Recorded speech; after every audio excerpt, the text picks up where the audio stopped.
Jangan lagi kau menghamba kepada dunia, karena dunia akan menyiksa kau sampai akhir hayat.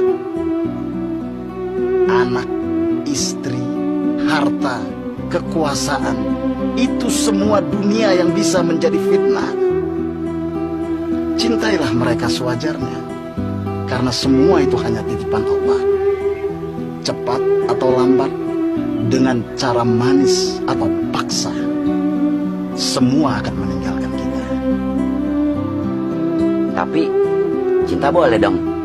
Ya boleh, asal jangan menghamba. Allah bisa cemburu kalau kau menghamba kepada selain Dia. Nangis boleh dong? Ya boleh, asal jangan meraung-raung, seolah-olah Allah hanya sanggup memberikan keburukan dalam hidup.